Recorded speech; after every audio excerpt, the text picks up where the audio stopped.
Շնորհակալություն, պարոն Ռուբինյան։ Տիկին գլխավոր դատախազ, իհարկե մեր գործառույթը այստեղ շատ հստակ է, բարձել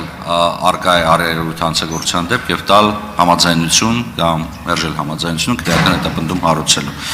Բայց կան որոշակի հարցեր, որոնք կուզենայի ձեզ ասել։ Առաջինը, կաշառքը որպես կանոն հանդես է գալիս բարձր լատենտայնությամբ եւ դրա հայտնաբերումը բավականին դժվար գործընթաց է։ Հիմա տեսեք երկու դրվագով էլ ես օրինակ չեմ կարողանում հասկանալ այդ trigger-ը, այսինքն որտեղից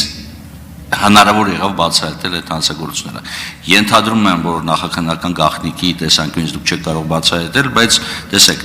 խոսքը գնում է ՍԱՏՄ պաշտոնատար անձի մասին եւ ենթադրում է, որ ներքին դիտումը իր հետ է պայմանավորված, որովհետեւ մենք չենք տեսնում կապը, հասկանում եք, ոնց բացահայտվեցին, որտեղից իմացանք, որ անպայման Հովիկ Աղազարյանը պետք է գնա Սևան, պետք է հանդիպումը տեղի ունենա եւ հանդիպման արդյունքում նախ trigger-ը եւ բացահայտումը որտեղից է սկսել, երկրորդ դրվագով, տեսեք, կա Արամ Մկրտչյանի ուղերձը,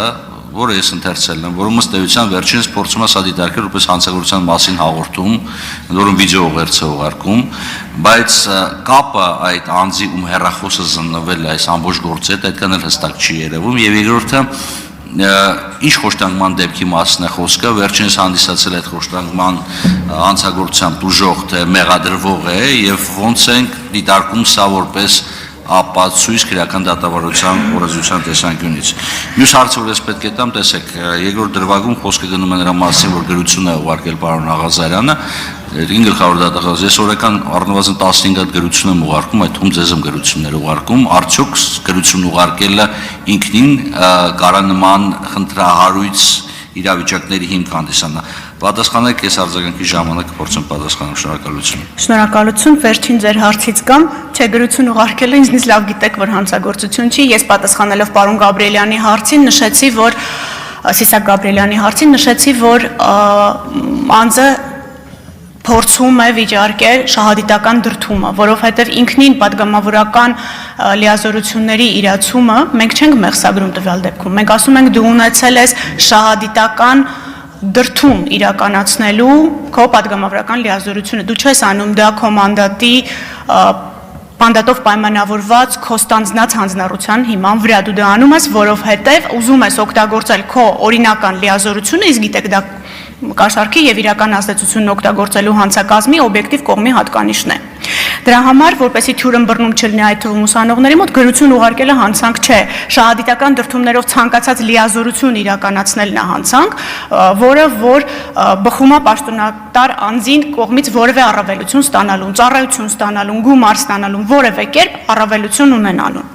Ինչ վերաբերում է քրեական վարույթներին, ոչ, խոշտանգումը չի վերաբերում Արամ Մկրտչյանին։ Խոշտանգումը գտնվում է նախաքննության փուլում, ես դրա վերաբերյալ տվյալներ ձեզ չեմ տա, դա հատկապես կարևոր գործերի քննության վարչությունում քննվող գործ է եւ հեռախոսի զննության արդյունքում հայտնաբերվել են այս վիդեոհաղորդագրությունները, որոնք խոշտանգման վարույթի հետ որևէ օրգանական կապ չունեն, ուղղակի հեռախոսի մեջ առկա են եղել եւ վերաբերելի են եղել մեր վարույթին։ Ինչ վերաբերում է առաջին վարույթին, ապա կխնդրեմ երրորդ էջին ուշադրություն դարձնել, որտեղ նշվում է Սլավիկ Կարապետյանի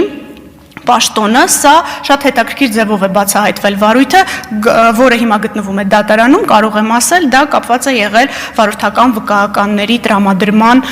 մասսայական կոռուպցիոն դեպքի հետ, 3 մեղադրյալներն էլ գտնվում են դատարանում եւ փաստը հայտնաբերվել է այդ վարույթի շրջանակներում իրականացված ՕՀՄ-ի շրջանակներում, ոչ թե ՍԱՏՄ պաշտոնատար անձի,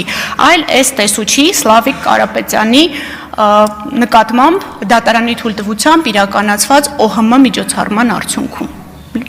լրիվ այլ քրեական վարույթով։ Խնդրեմ արձագանք, պարոն Վարդան։ Շնորհակալություն, Տիկին Վարդապետյան, իրոք բավականին հստակ վերջացեցիք մեր աշխատանքը։ Հիմա տեսեք, բայց այդուհանդերձ ասում եք գործը առանձնացրել ենք եւ ուղարկել ենք դատարան։ Ըստ էության երկու գործերի մասով էլ Հովիկ Աղազարյանի դերակատարությունը կարող է նշանակություն ունի։ Գործի առանձնացումը, դիցուկ, եթե օրինակ ազգային ժողովը համաձայնություն չտա այսօր այս հետապնդում հարուցել, արդյոք գործի առանձնացումը արդարադատության շահերից տրամաբանական եք համարում եւ